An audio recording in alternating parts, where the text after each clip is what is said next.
Welcome to another episode of Follow the Brand TV. I am your host, Grant McGaugh, CEO of 5-Star BDM, a 5-star personal brand and business development company.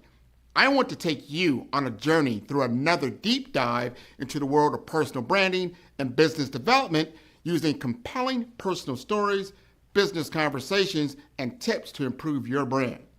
By listening to the Follow the Brand TV series, you will differentiate yourself from the competition and build trust with prospective clients and employers.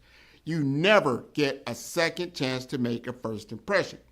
Make it one that will set you apart, build confidence, and reflect who you are. Building your 5-star personal brand is a great way to improve your skills and knowledge. If you have any questions for me or any of my guests, please email me at grant.mcgaugh@5starbdm.com. Now, let's begin with our next episode on the Follow the Brand TV.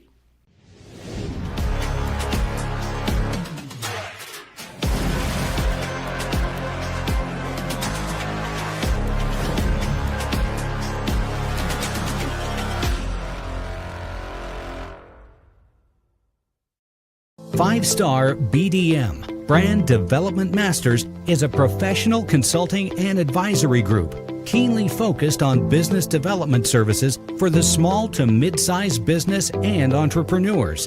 Although every business is unique, they often share business development challenges that can be addressed through smart branding. Services include process improvement and operations, digital strategy and transformation, business intelligence, digital marketing, and personal branding. Our business and personal branding company has helped a number of professionals and organizations to optimize and grow. This results in more business, more opportunities, better reach, positive outcomes. Visit www.5starbdm.com today to learn more. I want to welcome everybody to the Follow Brand Podcast. This is Grant McGaugh. We're going to talk to someone. I am so intrigued about this conversation I'm going to have. A lot of people don't know I used to live out in New England in the 1990s, and I had a really good friend of mine who was an architect, or he was studying to become an architect, and he told me a lot of the different disciplines that you had to know in order to become an architect. I had no idea all the things that you have to factor in when you're doing something that's building a building or building a bridge or whatever it may be, that you have to understand all these different facets in order to get a building actually built and to be sustainable. And you need to understand so many different things. So with that said, I want to bring to you Davielle. Davielle is a current architect, and he's out of the Omaha area. And we met at the Omaha Inland Port Authority, and I got a chance to talk to him. I said, you've got to be on my show because I'm so intrigued about what you do. So, Davielle, you like to introduce yourself? Yes, Davielle Phillips. I'm originally from Chicago, Illinois. Came to Nebraska by way of University of Nebraska-Lincoln. Got a master's in architecture and a master's in business administration, and moved up here to Omaha in 2019 BC before COVID. I like to say that. Moved up here and then got started right away. But originally being interested in architecture started when I was in about 6th grade. And it was a direct response to the environment I was growing up in. On the south side of Chicago, there's a lot of great things there. There are also some conditions that could be improved. And so I noticed those conditions that could be improved, like boarded up houses and things like that. And asked my mom one day, who decides what buildings look like? And so her immediate response to any question was Google it. Because I have 2 little sisters, and we were always asking her questions, always consistently asking her questions. And so she told me to Google it. I got home that day, I Googled it, put that into my search browser, and then I saw these beautiful buildings around the world. Things that I was truly inspired by. I was like, man, I love that building. I wish I could plop that building right here in my neighborhood. So that set me on my journey and path towards architecture, becoming an architect. Man, I love that. I love how your mom said, find out for yourself, because that means you have to lean into them, and then you get the answers that you're looking for.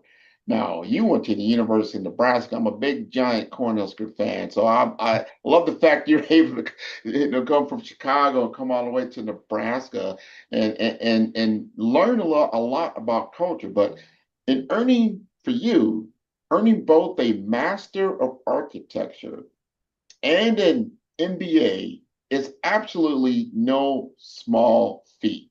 It takes years of discipline, vision, and sacrifice in order to do that. And if you would be so kind, just walk us through what drove you to pursue those dual paths and how that experience shaped your identity as a young architect. Mhm. And so, thinking back, that response to the conditions of my neighborhood and the environment I was growing up in, I often like I tell the story in a creative way to not make things sound as bad as they were, and it's in a sense because sometimes getting into those details can cause, either memories to come up for people or cause them to feel uncomfortable, but really I stuck with architecture because I knew what I could do with it. I was like, I want to give back to my community. I want to change the way my community looks. These poor conditions that I grew up in, who's doing something about it? I didn't necessarily see anybody doing anything about it. And I got tired of waiting on people. So I decided I was going to be the person to do something about it. That was the first thing. And then throughout this journey of pursuing architecture, I did other things. I had other jobs. Like at one point in undergrad, I had three jobs. And I was working at Target, I was working in the dining halls, and I was working at the information technology at the College of Business. And then once I got that position at the College of Business, that continued on for like the next 3 to 5 years while I was in school, all through undergrad and then all through grad school once I started there.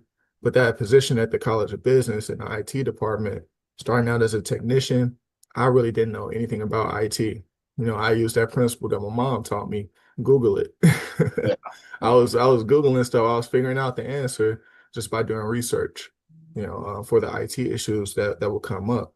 But over time, I started to develop specialties and things. And when professors and staff had issues with their IT equipment, I would go to assist them. And especially with the professors, if a projector wasn't working in the class or something, after I fixed the issue, I would sit in the class just to make sure things were working. But when I would do that, I would get really intrigued by what they were teaching. And yeah, I drew a fascination for business. And then when people would come in, staff would come in, and people would come to the IT department and talk to us about whatever they had going on, whatever problem they were solving at the time through business, I was just fascinated. And then I understood after a while, architecture is a business. So I want to understand the business side of architecture is the epiphany I came to. And that's why I ended up mixing them both together.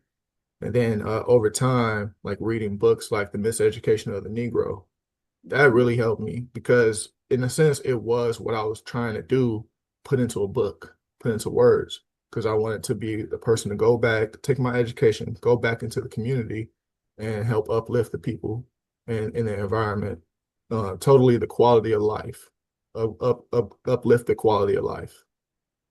I think that's so important. And to your point, like when you come outside every day, especially like in the South Side of Chicago, and you see where you're at, and then you see architecture in other neighborhoods, other places, even in the local area across the world, and say, wow, how can I make a significant change? And I love that you saw that and that you took on the initiative to, I want to pursue this. And what I can see already, you must be very, very in intelligence because architecture is often called a marathon of professions because of the intensity of the training and the certification process. I want to still understand even more because you had to go deep in order to get those kinds of degrees. I want to know what motivated you through the grind and how does that same discipline translate into the work you're doing now in Omaha, Nebraska? Mhm. Yeah, really, I think what kept me going through the grind was understanding what I can do with what I was trying to do. What I can do with architecture and business, and putting the two together and creating comprehensive, cohesive developments that respond to our environment.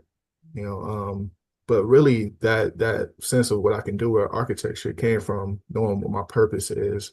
And in a sense, I kind of defined it for myself, but I also feel like it was given to me, and it's to give back with the skills, talents, and resources I've been blessed with. And I feel that those skills, talents, and resources are architecture, design, business, entrepreneurship, those kinds of things. And then also, my values are deeply rooted in quotes. And so a quote that I learned fairly recently is always try to be nice, but never fail to be kind. And so I try to practice that as well, because niceness could be a facade. Since we're talking about buildings, a facade is just the Yeah. front of a building, you know. Yeah. But then the layers behind that niceness is what makes a person kind, and truly responding in a kind way. And I think that buildings can respond to our environments in a kind way. We can respond to each other in a kind way. And so just having that purpose, that sense of what I need to do, what I want to do, having a mission and a vision for my life, and then just people and mentorship and values along the way help me stay on the path. Love that. I like how you put that metaphor, that analogy together about the facade. And I want you to think about this because now you've been in Omaha, Nebraska for 4 or 5 years. Think about like when you're working with the Omaha Inland Port Authority and there's a certain region now that you're looking to impact. When you drive down, like let's say from 30th Street and let's say it's Ames Avenue, going down to 16th Street, or you're going from 24th and Ames all the way down, past 24th and Lincoln before, you see the facades of the buildings. You see the architecture there. You see some historical things there. I think I just learned that a lot of those buildings came up, during the manufacturing age or around some of them were agricultural building, there were mills, there was something like that. Some of that is from the past, yet they still maintain some of the facades. Some of those buildings are now empty now. Some of them are occupied. What feeling do you get when you're flowing through there from an architectural lens? I see opportunity, but then also there's because I took sociology classes where I was in school too to diversify like my perspective a bit, and heard of the broken window theory. And in a Mhm. sense, the broken window theory is that something is broken or something is dilapidated or in a poor condition, and people will continue to treat it that way. Like if your windows are broken out of a window, out of a building, then someone's going to break another window in that building. That's kind of the thing. And so it has a ripple effect. The things will continue to get worse with this building because it's already in a bad spot. And then that happens with other buildings on that same block, because it's a ripple effect that this building is being treated poorly. No one wants to deal with it. Now the building next to it is going to go under the same condition and the building next to that. And so you see this trickle effect of a poor condition perpetuating. Yeah, but I see it as an opportunity for us to go in and do something about it. And this opportunity with the Port Authority, with the Black History Museum, and a few other organizations, they're a culmination of everything I wanted to do, everything I said I wanted to do with architecture and business. I get to put the two together. So I truly feel it's a blessing that was bestowed upon me to be appointed to this board and be able to give back to the community. And I just want to do a good job. And so you may see me put pressure on people or even put a lot of pressure on myself. It's because I really want to do a good job with this effort. I love, man, what you just said there is so important because if we lead with intentionality to make something better, and when I think architecture, I think of art, I think science, I think of social responsibility, and I see that we all have a role in making our community, especially our shaping of our culture, to be better. And there is an opportunity in North Omaha because I'm seeing when I go down that street now, I see a technical ecosystem that can be built. Something because you're coming from North, which is the high school there. It's already a magnet program. They're already doing some innovative things. You've got Metro Community College like right there. And then as you flow down, you've also got the library that's right there. So I'm starting to see a future that can be built. You've got an airport that few can just you can just fly in there. You've already got a recreational center in Curl Lake. So I'm starting to see that this could look so completely different. So when you think about the OIPA and the community vision and that project in Omaha, how did you become involved? And then what excites you most about its potential to create a long-term impact for North Omaha and other communities? Yeah, I got involved initially because I think it's just the work I have been doing in the community, working on the Great Plains Black History Museum, a renovation to the Urban League of Nebraska, the new space for the North Omaha Visitor Center, renovated Holy Name School, and for the exterior doors at Sacred Heart School as well. And so just having a footprint in the community, and also I volunteer a lot. So even this past Saturday, I organized a community cleanup. I helped to organize the community cleanup that I led for this particular cleanup, and we do cleanups every month during the spring through the fall. And so I was just deeply involved in the community, talking to some good people like Chief Warren, Chief of Staff to the mayor, and Mayor Stothard at the time. And I think through some of those connections, through the involvement I had in the community, that I was appointed to the board, in that way. And then, what was the second question? I'm sorry. I want to know how you see the especially the project that you're working through Mhm. right now. How do you see the framework for problem solving? Now you see the building structure, right? You see Mhm. what Omaha is today. How do you see this changing? Can you create the long-term impact for North Omaha so now you're involved with the community? Mhm. I think one of the ways we create that long-term impact is by directly responding to the issues. I feel that a lot of times that we either get shortchanged because we put in a grant, but we only got half of the grant, Mhm. the dollars that we asked for, or even less than that.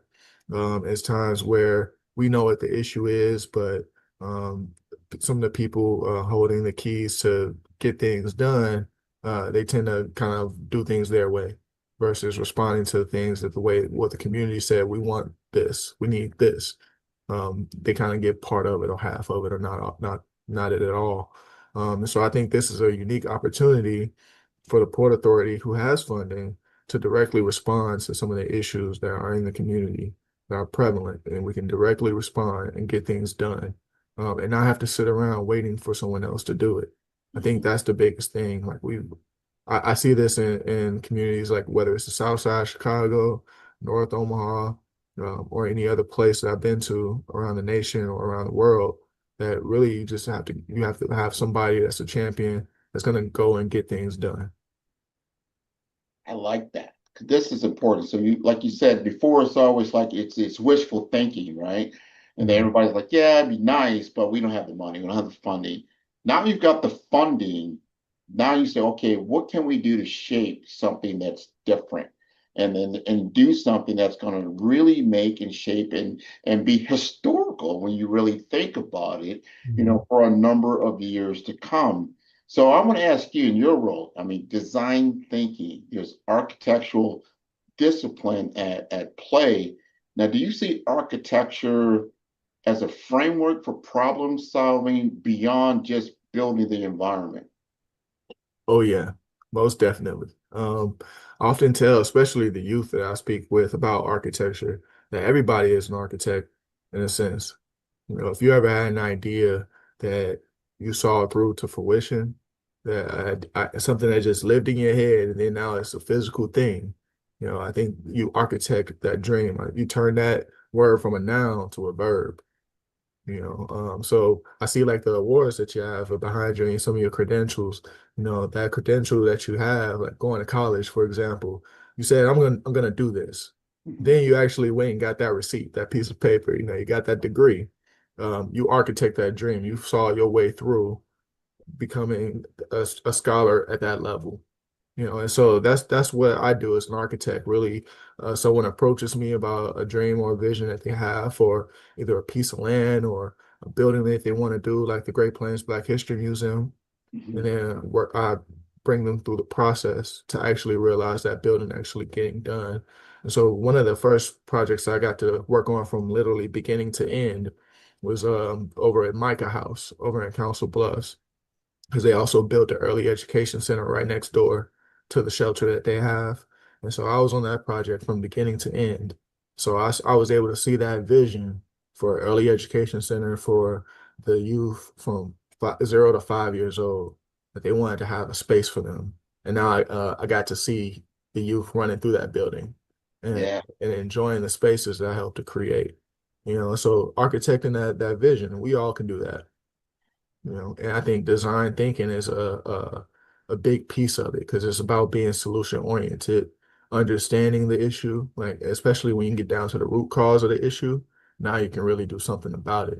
And you could be creative in what you do to solve that issue. So, That is so important, especially today. And you've got some information technology background as well. In the age of information technology and now artificial intelligence, so important for our youth and for everyone to understand critical thinking principles. You've got to now problem solve. No one when we were in school, like, oh, now we're going to do problem solving, right? No one liked to do that because, it's just, you have to utilize your brain. You're not just operating out of memory. A lot of mhm, times you're taking testing, they're just saying, hey, did you learn this? Let's see what you remember, right? Where critical thinking is a lot deeper than that, right? There's no right or wrong answer, especially when I took physics and things like that. They want to understand the process, your thought process of how you got to the answer.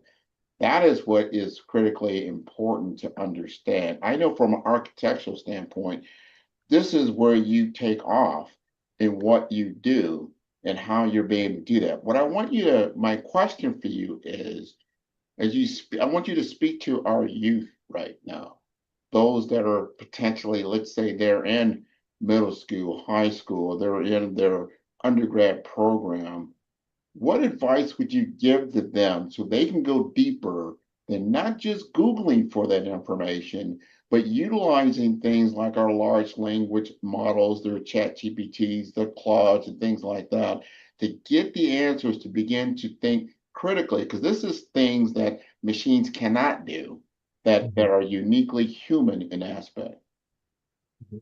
Yeah, one of the biggest questions, because I'm a very curious person, right? And very meticulous in some ways, and so I was thinking to myself, what's one question that I can ask no matter what you say? Mhm. Literally, no matter whatever answer you give me, what's a question that I can ask? And that question is why, you know, ask why. There is a poster of Muhammad Ali right here on my wall. If See, someone sees that, they can say why. And I'll say, well, my favorite quote is on that poster as well. And so then you can say, well, why is that your favorite quote? And you can go deeper and deeper. So that's one of the things that I would ask, or I would tell to the youth, is be curious, ask questions, especially ask why. And when you do that, excuse me, when you do that, then you're able to discern, like, you're able to create that critical question that you're looking to put into Chat GPT as a prompt and things, because you're able to say, this is why I'm asking this question. This is what I'm hoping to learn from asking this question. And so then you start to kind of get a little bit deeper into a little bit past the surface level of things, so you can create a deeper understanding of things. Also be bold, because asking a question could be hard sometimes. yeah. And so I was one of the kids that would raise my hand and ask a question, and I didn't care whoever felt any way about it. I know class is about to end in 60 seconds. I'll still raise my hand and keep us there for another 2 minutes, just because I was curious, and I was bold enough to raise my hand and ask that question. And then, even if I didn't ask a question during class, I'll go up to the teacher and ask, because I wanted to get maybe probably a deeper answer than they would have gave me in front of the whole class too. And so I think just understanding that, asking questions and being bold, but then also values. And one of my values is faith, consistency, and hard work. And I think with those three things, you can achieve anything. You have faith that you can do it and faith that it can be done. You have to have consistency, which means you have to practice. You got to be consistent. You got to keep showing up. You can't just do it once and think you're going to be a rock star at it. You got to practice. And then hard work is that you have to work hard. Nothing's going to be easy. If it was easy, then most people would be doing it. So if you got to work hard to separate yourself from the others and to actually show yourself that, hey, man, I do care about this. You know, that's where hard work comes in.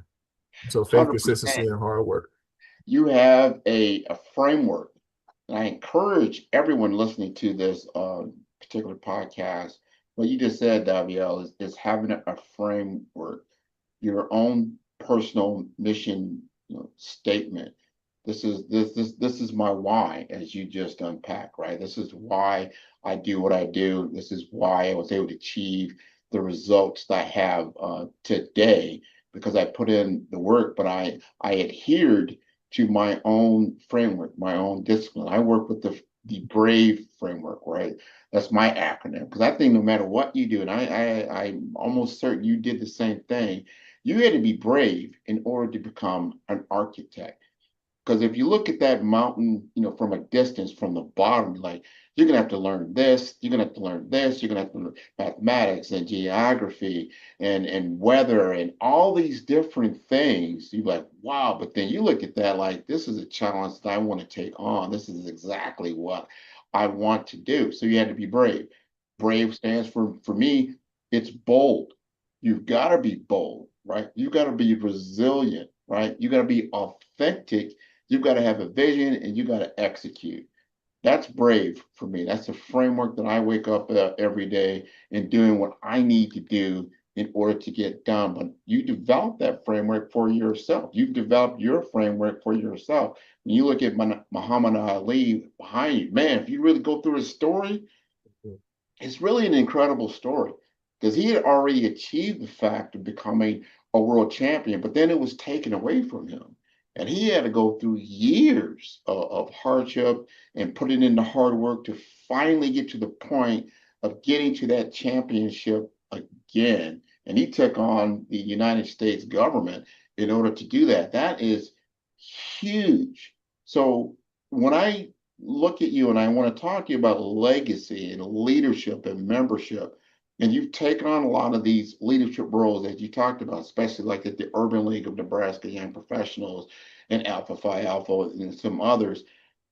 How have these, or I say those experiences in community and professional leadership prepared you for coalition building work like the OIPA? So I want people to understand, especially our young youth, that this is a community effort. And the more that we are engaged and involved, it won't be like someone built this for us. We built this for ourselves. Mhm. Yeah, and it's really like those organizations like the Urban League and the NAACP. It started out learning about history, learning about our history and why those organizations were started. And then learning about the work that those organizations did and still do to this day. I just grew deeply passionate for them and this deep responsibility to protect those institutions as well. And the best way for me to protect them is to be a part of them. That was at least my mindset. Wanted to be a part of these organizations and wanting to be a part of this history led me to, different literature. So like the Souls of Black Folk, Mhm, uh, Miseducation of the Negro, mhm, Autobiography of Malcolm X. These kinds of books and this literature is teaching me and gave me this deep passion for the Black community, mhm. because I know what we're capable of. Like even my favorite basketball player, Derrick Rose, because he's from South Side Chicago like me, and I was able to see him go and become MVP. Yeah. Somebody that people probably doubted when he was growing up. People thought he wouldn't amount to anything, probably. And then he became the rose that grew from the concrete, and so like things like that, those kinds of stories really deeply inspire me, and so I can get inspired like that, like a snap, like I can get inspired because there's so much out there. Like it was a time where I was thinking, I'm not gonna do architecture anymore, and I'm gonna lean on my business degree. Mhm, And because all throughout school, I was the only Black kid. Even at my job for a while, I was the only one. and now it's two of us. But, that sense of being the only, I was starting to get defeated by it. Then I started to do my research, like, and why. And I was like, I found out about the first Black architect in the state of Illinois, the first Black woman architect in the state of California, the first Black architect in the state of New York, things like that. And I was like, man, they probably didn't have anybody teaching them. They probably were in a similar condition that I'm in. Like, who Yeah. am I to just give up, at this point when they did it? Who they have? So I was inspired by that, and I got mad at myself so much so that I got right back to work. I got right back to work. And then something else I want to share with you too is growing up with these in these poor conditions and stuff that I was in, even though I had everything I needed, because I'm very proud of the young man I am today. So I don't like to really complain, but kind of growing up in these conditions, I was angry. I was mad at the way that my family had to live, that the conditions I had to grow up in, the violence that you hear about in Chicago. I was upset, and I think the thing that drove me was going to get my education. I was mad at my situation, so I went and got my education. Because I felt like that was the one thing that can't be taken from me, my ability to think for myself. And I've so heard that so many times. What you just said, I know a lot of people in the Caribbean, a lot of people. I know a doctor. He actually worked at Microsoft, very keen on artificial intelligence. Worked with the people that actually developed Open AI.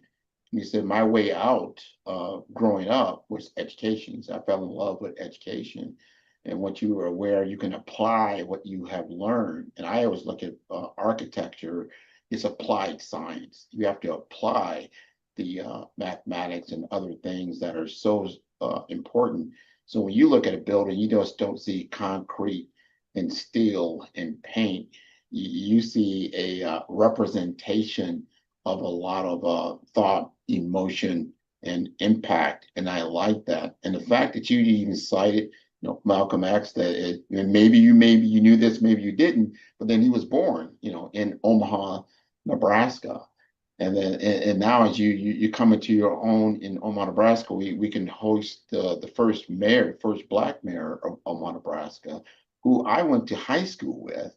Uh, nice. his father, true story, his father is a contractor, and he actually put the roof on my on our family home, like Mm, back in the late 70s, early 80s. And so him and his brother used to come by our house because my brother ran track, and they all ran track together. I would have not known at that point. I go, yeah, one day you're going to be mayor of Omaha, Nebraska. We said, no, we're just, kids that but we had an ethic. I mean, he ran very hard and did a lot of great things. And at the time, at Omaha Northwest is where we went to high school with.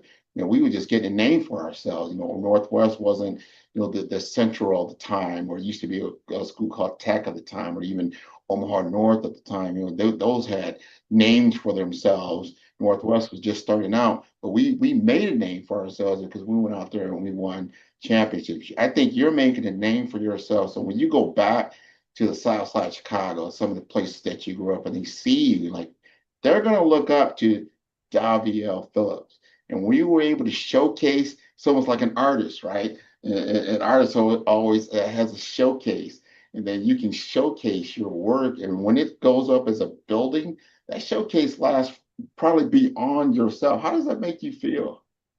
Oh, it feels fantastic. Like I said, like seeing those young kids running through the early education center, I help to create an environment in which they can learn and be safe learning.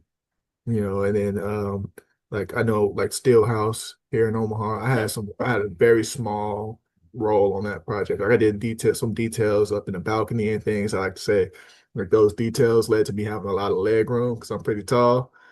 So I'm used to my knees touching the seat in front of me if I'm at a stadium kind of environment or kind of in an entertainment venue. Now I have ample leg room. So it's like those little details. I could speak to that, and I'm very comfortable when I go to Steelhouse, because of that reason. You Yeah, thought so about yeah, yourself in the design. Okay, yeah. okay. But then also all the other tall people out here that things aren't really built or made for us. So yeah, we just add a little bit more leg room, and it makes a world of difference. makes a big difference. Now, here's the things. I know when I was asking even my parents, they were just a little bit unclear about what the Omaha Inland Port Authority is all about. What is its aim, its goal? How do you see that from your viewpoint? Yeah, so the Omaha Inland Port Authority is meant to help development in the district, and so we can do development ourselves, or we can be a financial vehicle for others doing development. And we do have initiatives that we started, like the Innovation District, the Airport Business Park. I know we have a housing initiative that's a statute requirement to build some new housing.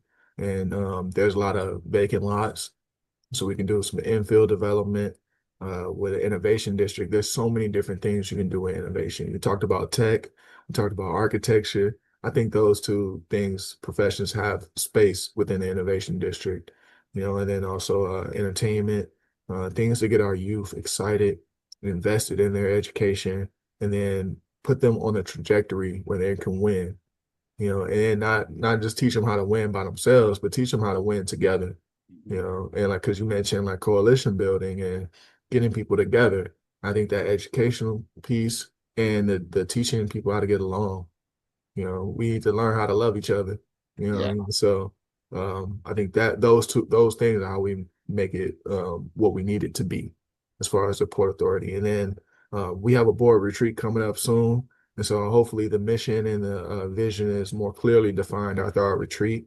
I'm going to get some information from other port authorities that have established and done great work. And so, yeah, I'm excited for what the future holds for us. Well, I tell you, from our conversation, one of the things that really stood out for what you just said is so important. When you see a building and you see a broken window, and it encourages other people to break another window and then another window. So if you can see something that is more substantial, like you were saying, like the steel house and some other architecture that has been rebuilt, especially like on 24th Street. I remember going down the street and I saw I Be Black Girl, right? And I said, oh, that's nice. So you wouldn't want to throw a rock through that window, right? It's something Mhm. you want to appreciate, and we can build more architecture that's down there. We've got some other things that are there that are starting to look good. I like Dreamland that they built on 24th Street. I think that is look good. Just remember, I've been gone from the area from since 1991. I would come back obviously periodically Mhm. to visit, but to live here full time, I'm starting to appreciate a lot of these different things that I see there that I did not see, before. And I'm like, all right, I'm starting to see some change in a positive direction. And I like that you are a part of that. Now we're coming to the end of this particular interview. And I always ask this of my guests here of late, because now you're at the end of the interview and then it's real time. You just did this. How'd you feel about being on the Follow the Brand podcast? Oh, I feel great. I feel the same way as before we started. Super excited, um, willing to share. I think it's a wonderful platform, and I'm one of the guys that likes to be in the background, even though I'm bold and I speak up. I like to just be in the background, getting the things done.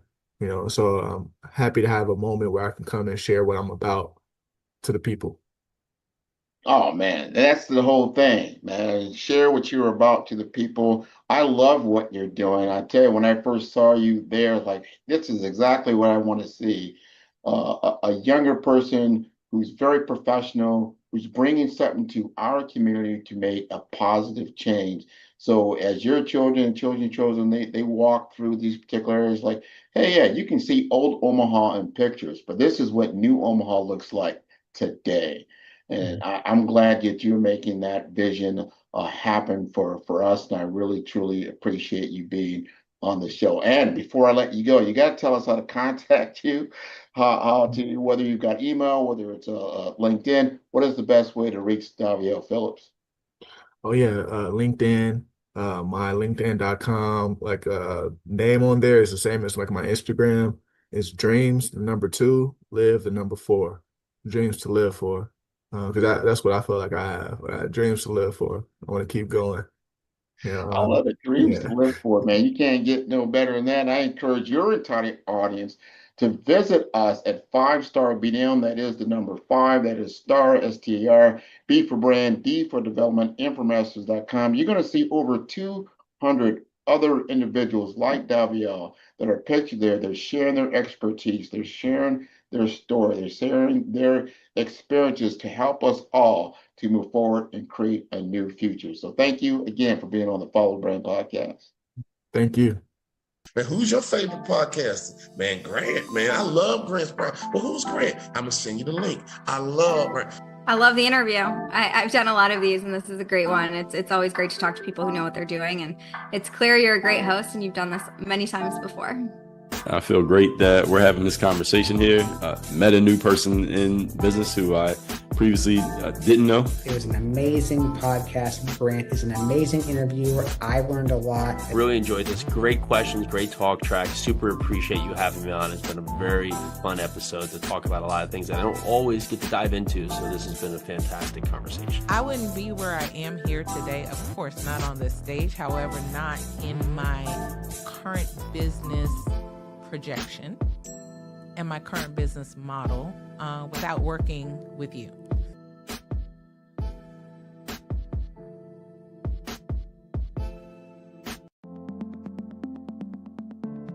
The difference between influence and legacy, it's the platform that carries your voice.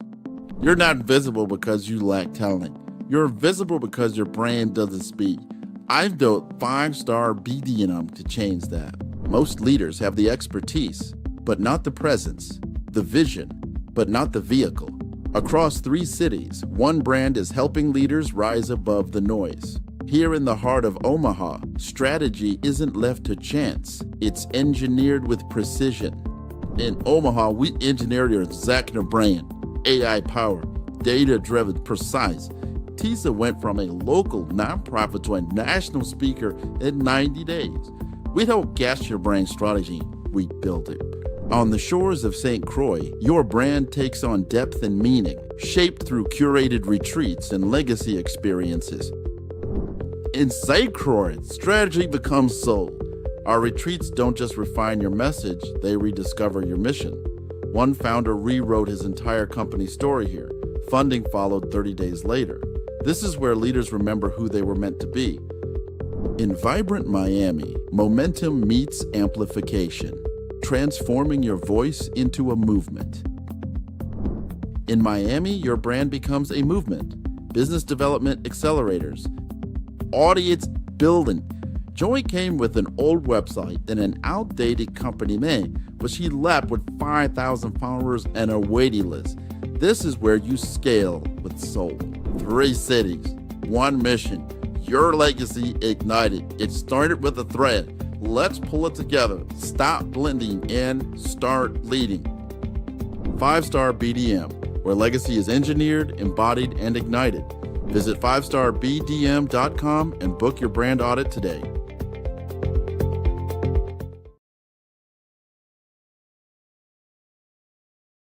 What if leadership wasn't about titles, but trials? What if your breakthrough lay beyond fear? In First Light, the brave path to authentic leadership, embark on a journey of courage, truth, and purpose. Face the wolf. Hear first thunder. Wield the sword and shield. This is more than a book. It's a calling. Are you ready for First Light? Are you searching for a website that truly reflects your mission and vision? The 5-Star BDM website services portfolio, led by Grant McGaw, transforms ideas into impactful digital platforms for personal brands, nonprofits, and small businesses. Each project in our portfolio tells a unique story. From JADICC, a infection control expert organization with professional polish, to Ekaba World Community, a dynamic hub for events and memberships, and Pink Lotus Project, empowering women with donation and program features, every site is crafted using our Brave branding framework and mobile-first development. Our portfolio is more than a gallery. It highlights project context, purpose, and measurable outcomes. We demonstrate brand consistency, strategic user experience, and deliver results that build trust and drive engagement. A world-class portfolio proves capability, sets you apart from competitors, and positions you as an authority. It is your most trusted sales tool and reputation asset. Ready for a website that leads with purpose? Book a discovery consultation or request a brand audit today.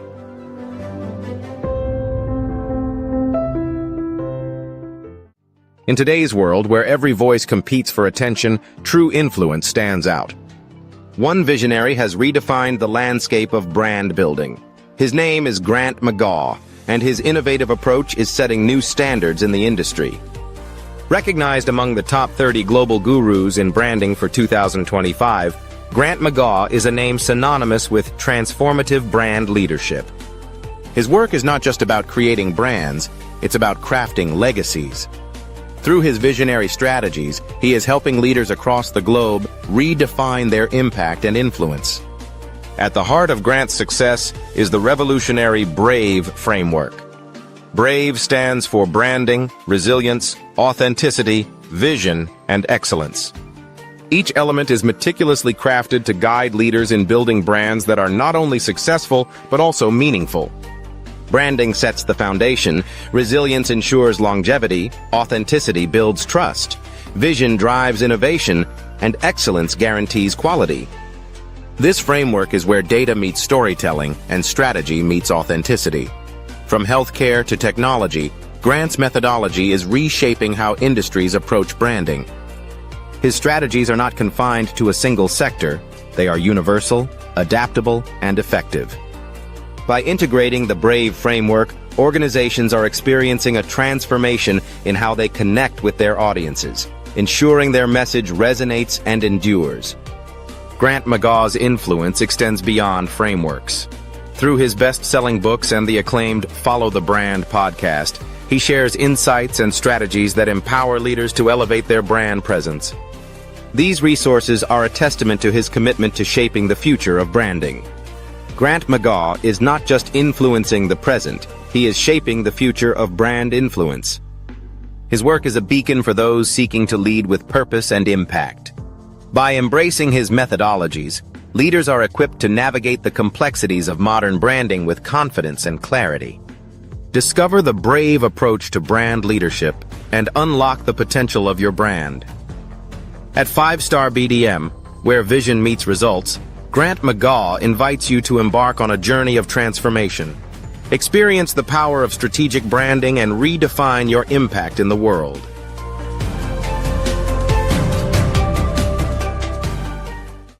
In today's fast-paced financial landscape, access to capital is the key to success. At the heart of this revolution is Case Capital Markets, powered by Case. Here, innovation and investment converge, creating a dynamic environment where businesses can thrive and reach new heights. Introducing Grant McGaw, the Senior Advisor at Case Capital Markets. Grant is a visionary leader, dedicated to connecting businesses with institutional capital and strategic funding.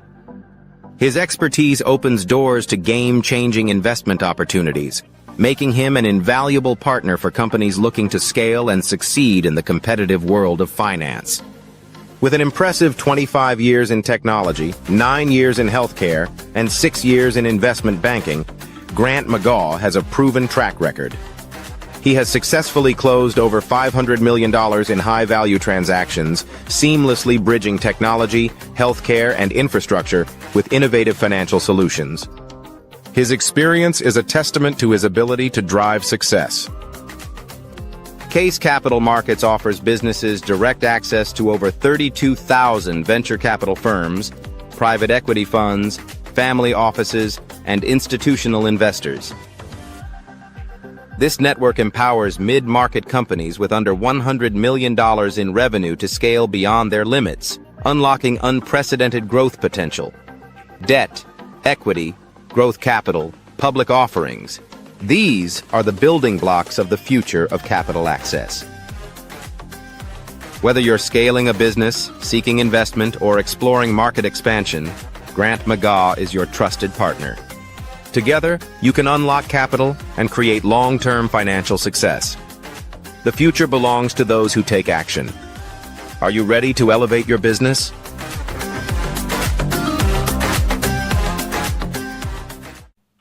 The 5-star BDM LinkedIn social selling course can help you stand out and attract the right connections and opportunities.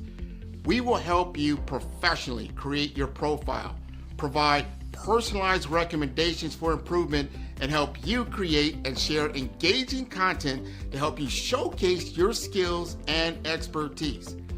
Our 5-step course makes connecting with industry experts, finding job opportunities, and building meaningful relationships easy. Social selling can be an effective way for you to generate leads and close deals, but it does have its challenges. Our course will help you solve the problems associated with digital networking. If you need help personalizing your outreach and messaging, which can lead to low response rates and a lack of engagement.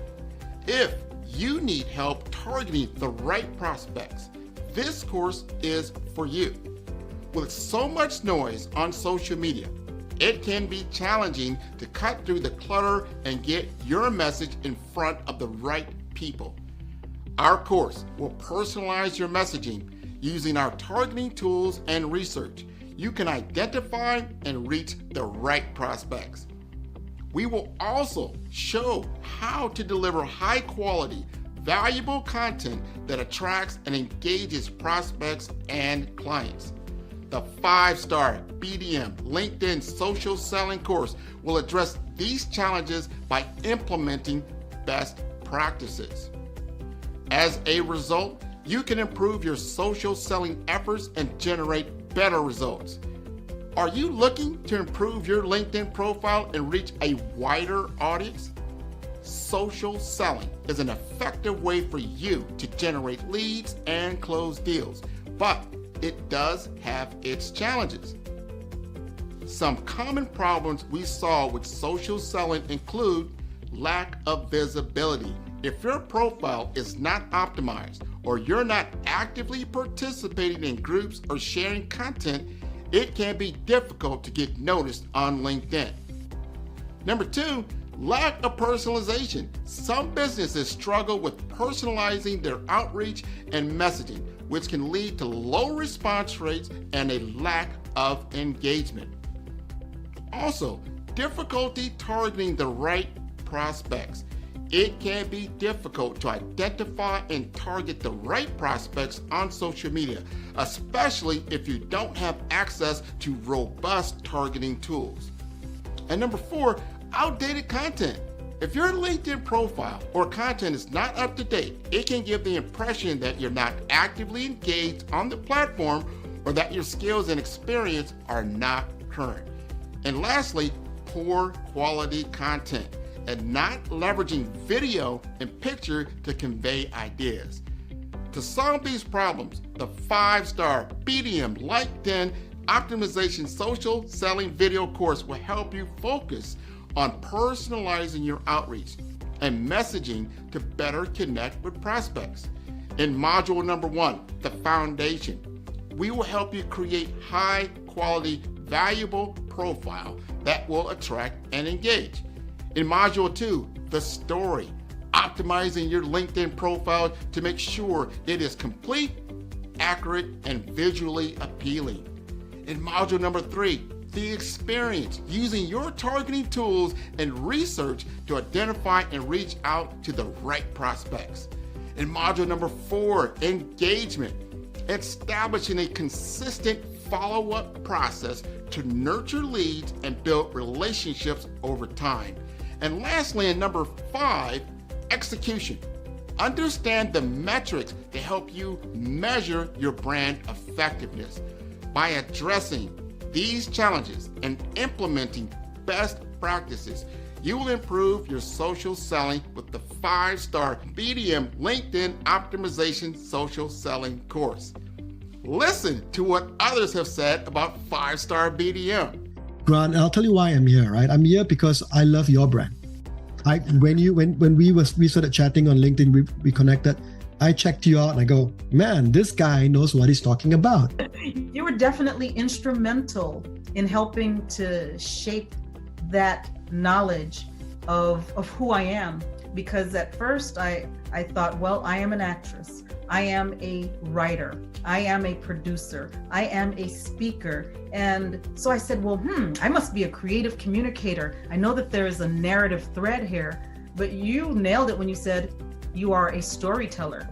So you brought it all together in this cohesive title. Sign up today to improve your social selling opportunities. For decades, artificial intelligence was a silent force, known only to scholars, engineers, and the world's most powerful minds. Flickering images of clunky computers and early robots remind us of AI's humble beginnings. But in 2022, everything changed. The world met ChatGPT, a groundbreaking leap in AI technology that captured global attention and imagination.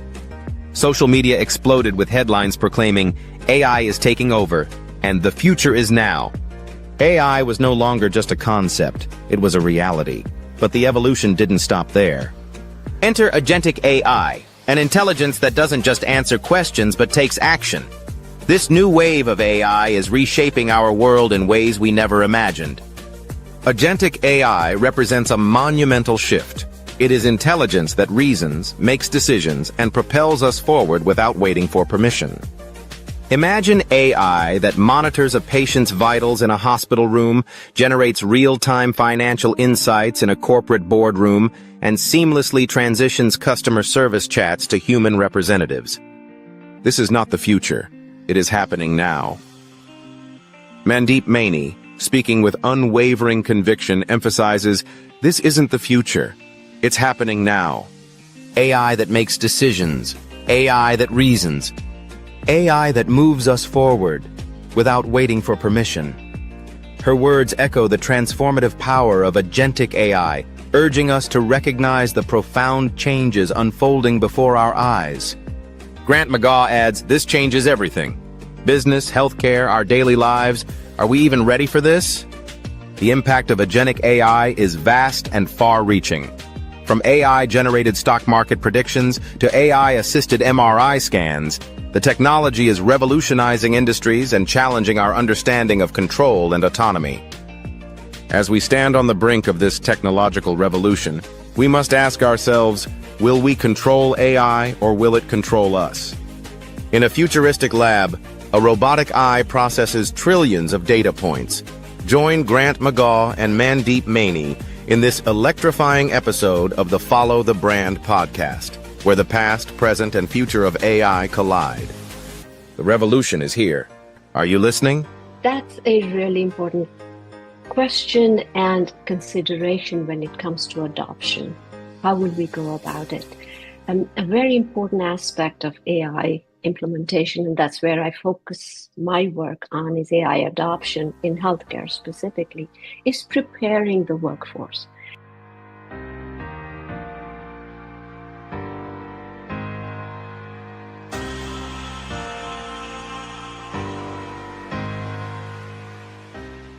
Hey everyone, it's Grant McGaw, CEO of 5-Star BDM and host of the award-winning Follow the Brand podcast and TV series, where I help you to build a 5-star brand that people will follow. My genius is personal brand development through intelligent communication and helping you achieve your business and career goals. I am a requested speaker on digital technology and brand development issues. I want to work with you to increase the value of your current opportunities while attracting new ones. Every one of you is unique, and we all share challenges that can be addressed through smart branding. As a super connector, I work with you as an executive coach to guide you along the complicated business and career development road, providing the enhancement tools and information you need to succeed. Together, I will help you succeed in today's challenging business climate. I will evaluate and measure your progress. Best of all, I am right alongside you every step of the way. Build the brand called you. Genius is coming. Tune in for our next show or click on our website at www.5starbdm/followthebrandtv. Thank you.